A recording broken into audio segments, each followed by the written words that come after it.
शांत गजमुख बालक, तुम तो पूर्व में भी इन देवताओं को भगा कर ले जाने का दुस्साहस कर चुके हो। तुम्हें तो यथाशीघ्र बंदी बना लेना ही सर्वथा उचित है।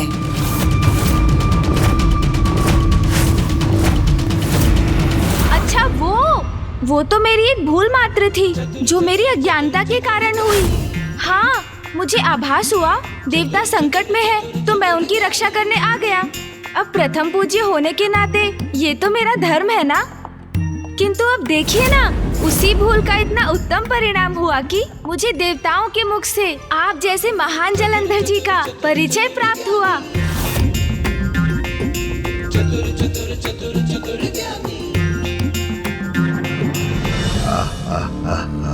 मेरी महानता का प्रचार हुआ हो जिससे अनुचित नहीं, ये विचित्र गजमुख बालक उचित कहता है। भगवान सर्वश्रेष्ठ जलंधर प्रसन्न हुआ।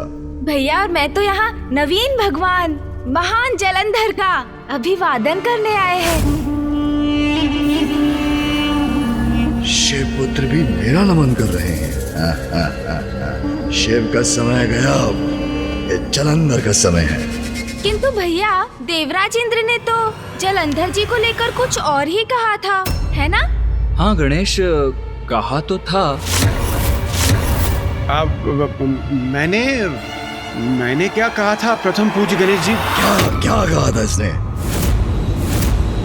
कैसे कहूँ, किंतु कहना तो पड़ेगा ही। देवराज इंद्र कह रहे थे भगवान जलंधर भगवान जैसे नहीं है, किंतु जलंधर जी, उनका कथन सत्य नहीं है, सत्य तो आप हैं। हाँ,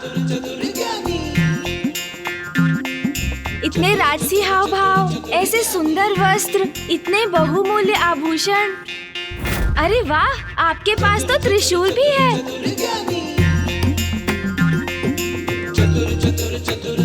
है ना भैया? हाँ। कदाचित भगवान को तो ऐसा ही दिखना चाहिए। पिताश्री तो ऐसा कुछ करते ही नहीं, बस पशु चर्म का वस्त्र धारण करते हैं। उनके तन पर भस्म ही रहती है। साधारण रुद्राक्ष की माला कंठ में धारण करते हैं। किंतु जलंधर जी, आप तो बिल्कुल भिन्न हैं उनसे। हाँ, नवीन युग के नवीन भगवान। भा गए आप तो मुझे। जलंधर जी की जय हो। चतुर गणेशा।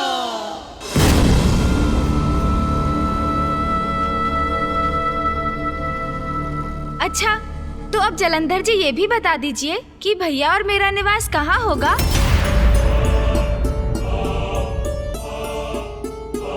तुम दोनों का निवास कहाँ होगा? अर्थात? जलंधर जी, आपके पीछे खड़ी ये दुष्ट दासी कौन है जो हमारे वार्तालाप में बार बार व्यवधान उत्पन्न करने का दुस्साहस कर रही है? आप जैसे भगवान को दासियों को इतनी स्वतंत्रता देना उचित नहीं जलंधर जी। मूर्ख, दासी कह रहा है मुझे। मेरे बलश्रेष्ठ इसका दंड देंगे तुम्हें। दासी नहीं है, मेरी पत्नी है वो।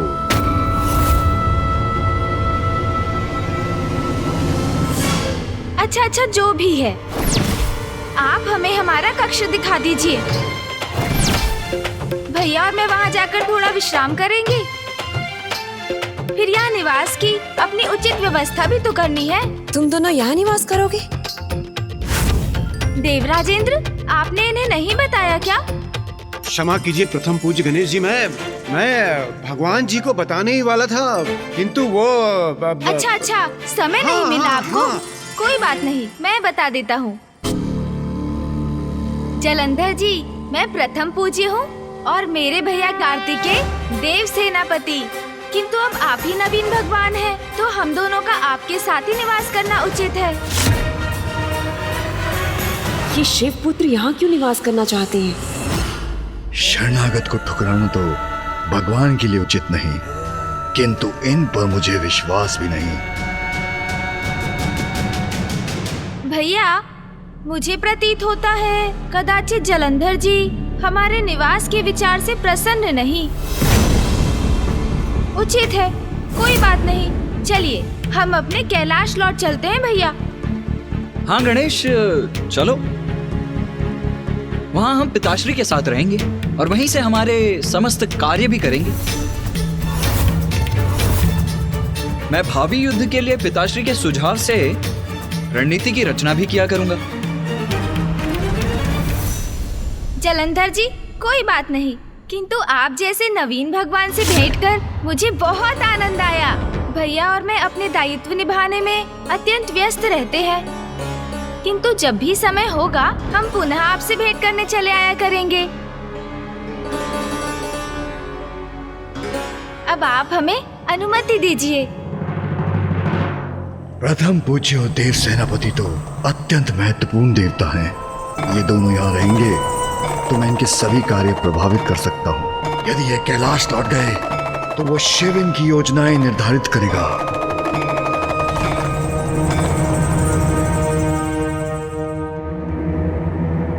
रुको,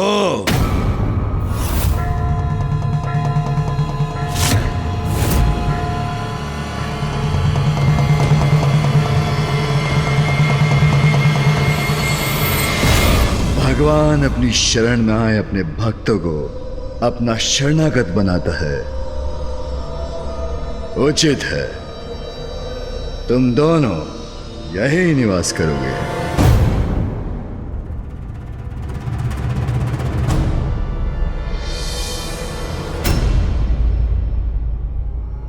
धन्यवाद नवीन भगवान जी, आपने सिद्ध कर दिया। आप तो वास्तव में ही महान है। महान ही नहीं, महानतम हूं मैं सर्वश्रेष्ठ भगवान जलंधर। अब तुम सभी यहां से प्रस्थान करो। भगवान सर्वश्रेष्ठ जलंधर विश्राम करने के इच्छुक। स्वयं को भगवान कहने वाले जलंधर, अब आपका अहंकार ही आपको विनाश की ओर धकेल देगा। जितना विश्राम करना चाहते हो कर लो जलंधर, क्योंकि अब शीघ्र ही तुम्हारा संकट काल प्रारंभ होगा।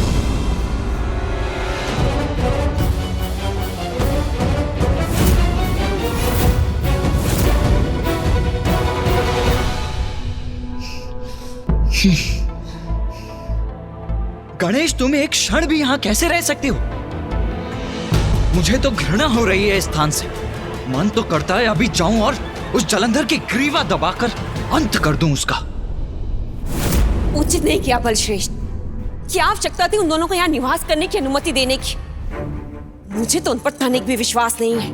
अगर मेरा बस चलता तो मैं उन दोनों को उस समय कालकोठरी में डलवा देती। मुझ शक्ति स्वरूपा को दासी कह रहा था। हमें उन दोनों को बंदी बना लेना चाहिए था। गणेश, तुम सुन भी रहे हो मैं क्या कह रहा हूँ? उस जलंधर और उसकी दुष्ट पत्नी पर मुझे तनिक भी विश्वास नहीं है। मुझे तो ये समझ में नहीं आ रहा है कि हम यहाँ समय व्यर्थ क्यों कर रहे हैं। चिंता ना करें भैया, मैं सुन भी रहा हूँ आपको, आपके कथन पर भी ध्यान दे रहा हूँ और शीघ्र उसके लिए कुछ करने भी जा रहा हूँ। किंतु आपको धैर्य पूर्वक कुछ और समय मेरा विश्वास करना होगा।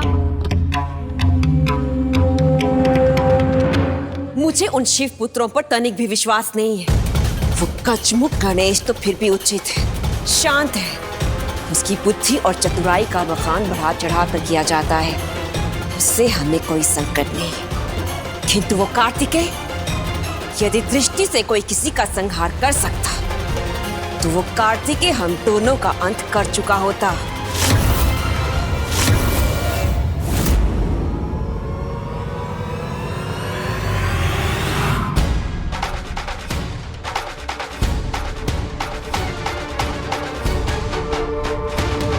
ये क्या गणेश, अब तुम गीली मिट्टी के साथ क्रीड़ा कर रहे हो? तुम करना क्या चाहते हो? कुछ समझाओगे मुझे?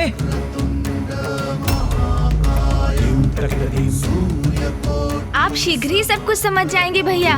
बस थोड़ी अवधि के लिए मेरा और साथ दीजिए आप।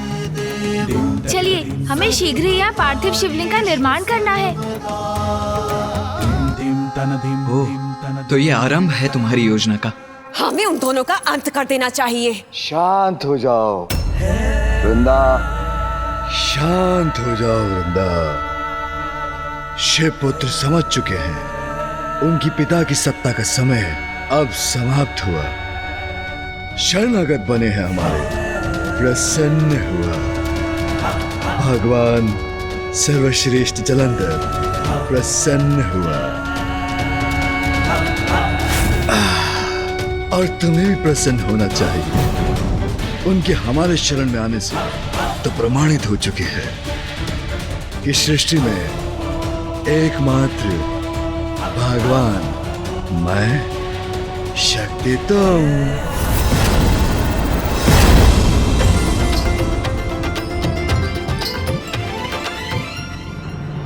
अब शीघ्र अतिशीघ्र समस्त संसार में मेरे नाम का जाप होगा। सर्वत्र गूंजेगा एक ही मंत्र, ओम जलंधराय नमः, ओम जलंधराय नमः। ओम नमः शिवाय। ओम नमः शिवाय। ओम नमः शिवाय। शिवाय। ओम नमः शिवाय। बलश्रेष्ठ, ये क्या हो रहा है? ये मंत्र मेरे कैलाश पर शिव के नाम का जाप कौन कर रहा है दुस्साहस?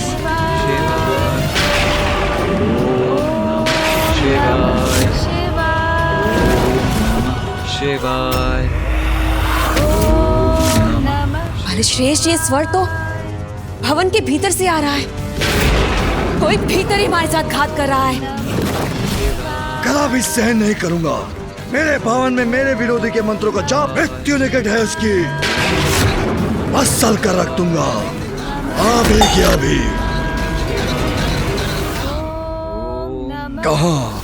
कहाँ से आ रहा है स्वर? ओम शिवाय। शिवाय। ओम नमः शिवाय। शिवाय। ओम नमः शिवाय। इसी कक्ष के भीतर से आ रहा है स्वर। ओम नमः शिवाय। नमः शिवाय। ओम नमः शिवाय। ओम नमः शिवाय। ओम नमः शिवाय। नमः शिवाय। ओम नमः शिवाय।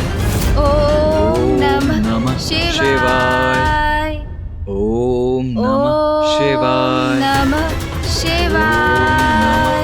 शिवाय। ओम नमः शिवाय। ओम नमः शिवाय। ओम नमः शिवाय। शिवाय। मैंने आपसे कहा था बलश्रेष्ठ कि इन शिव पुत्रों पर विश्वास करना उचित नहीं है, क्योंकि इन पर विश्वास में भी विष का ही वास है। और इसी विष के बीज ये शिव मंत्र का जाप करके बो रहे हैं। बलश्रेष्ठ, ये आपकी प्रभुता, आपकी सत्ता के प्रति अविश्वास जगाने का प्रयास कर रहे हैं। उचित कह रही हो वृंदा। विष दंश के समान प्रतीत हो रहा है मुझे ये स्वर। सपोले अवश्य मुझे यहाँ डसने का विचार लेकर आए हैं। बंद करो इस शिव के मंत्र का जाप अभी की अभी।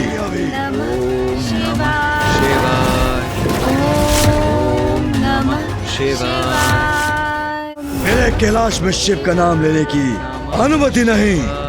इसे रोको अभी की अभी। नमः शिवाय। बलश्रेष्ठ, ये ऐसे नहीं मानेंगे। आपके आदेश की ऐसी अवमानना के लिए इन्हें कठोर से कठोर दंड दीजिए। दूंगा, उचित दंड दूंगा इन्हें। ओम नमः शिवाय। इस दुष्ट गजमुख गणेश के कान खींच कर खड़ा करता हूँ। शिव मंत्र का जाप करना तो क्या, उसे सुनना भी भूल जाएगा। शिवाय। ओम नमः शिवाय। नमः शिवाय। शिवाय। ओम नमः शिवाय। ओम नमः गणेश को स्पर्श करने की भूल भी मत करना जलंधर। नमः शिवाय। ओम नमः शिवाय। ओम नमः शिवाय। ओम नमः शिवाय। ओम नमः शिवाय। जलंधर, तुम्हारा हाथ पुनः आगे बढ़ा तो उसका दुष्परिणाम सह नहीं सकोगे तुम। ओम नमः शिवाय। ओम नमः शिवाय। ओम नमः भले श्रेष्ठ, आप रुक क्यों गए? ये गणेश अभी भी उस शिव का मंत्र जपे जा रहा है। शिवाय। आप इसे दंडित करने में झिझक क्यों रहे हैं? संकोच का तो कोई स्थान ही नहीं। दंडित तो अवश्य करूंगा इस गजमुख बालक को, अभी क्या अभी। ओम नमः शिवाय। भैया,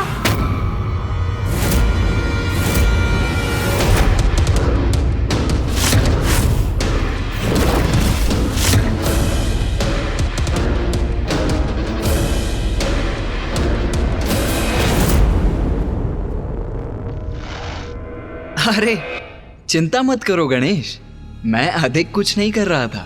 मैं तो मात्र इन्हें घंटी ध्वनित करने का अवसर प्रदान कर रहा था। घंटी तो ध्वनित हो चुकी है दुस्साहसी पुत्र। तुम्हारे संकट के आरंभ की घंटी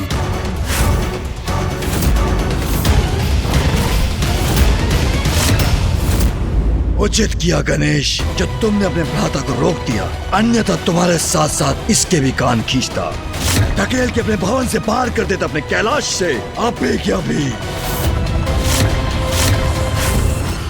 जलंधर जी, हिंसा से कभी किसी समस्या का समाधान कहाँ हुआ है? इस प्रकार उत्तेजित होकर भीतर आने के स्थान पर यदि आप यहाँ शांति से आते, हमारे साथ बैठकर शिव मंत्र का जाप सुनते, तो निश्चित ही आपका क्रोध शांत हो जाता। तभी के तभी। इतना दुस्साहस। मैं भगवान जलंधर तुम्हारे मुख से ओम जलंधराय नमः का जाप सुनने के स्थान पर मैं शिव के मंत्र का जाप करूं?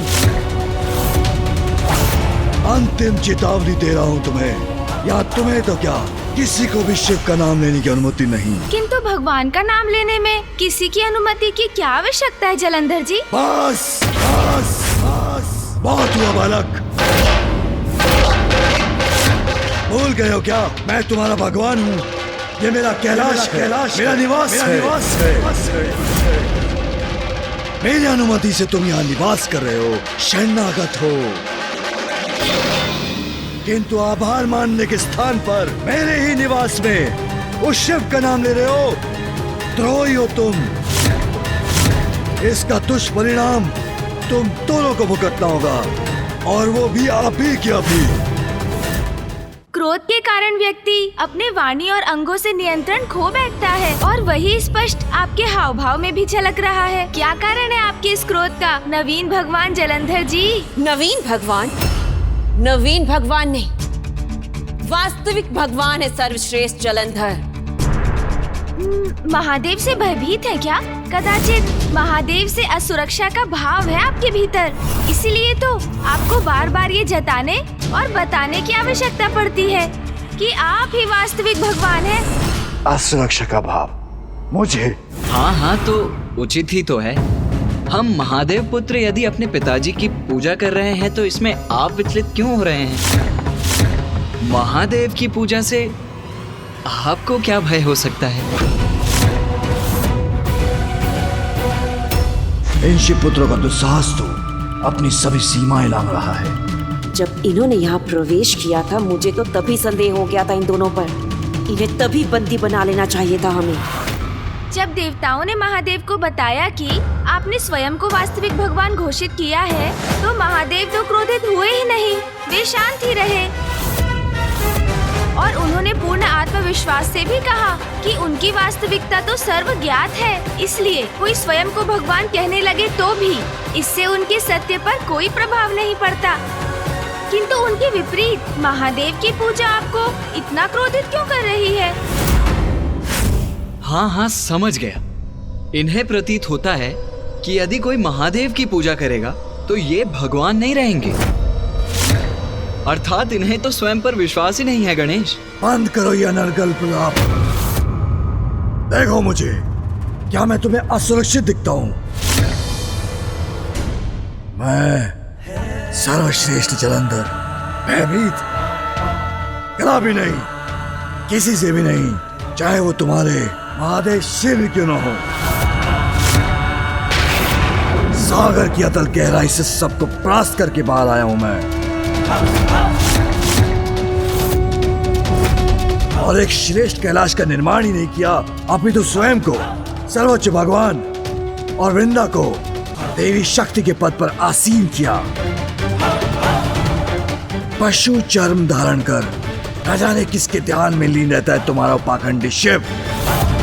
अब मैं अति शीघ्र उस ढोंगी शिव को उसके स्थान से हटा दूंगा, और तब तुम सभी देवताओं के साथ साथ वो शिव भी मेरी शरण में आकर मेरा अनुयायी बनकर मेरे आदेशों का पालन करने पर विवश हो जाएगा, क्योंकि फिर उसके पश्चात मैं ही सदा सर्वश्रेष्ठ भगवान होऊंगा, वो पाखंडी शिव नहीं। अहंकार जब चरम पर पहुंचता है तो फिर वही पतन का कारण बनता है। इसलिए अब आपके भी पतन का समय आरंभ हो चुका है जलंधर जी। किसी भी अहंकारी को सत्य के मार्ग पर लाने के लिए धर्म का मार्ग उचित है, किंतु ये व्यक्ति पर निर्भर करता है वो धर्म के मार्ग पर लौटा या नहीं।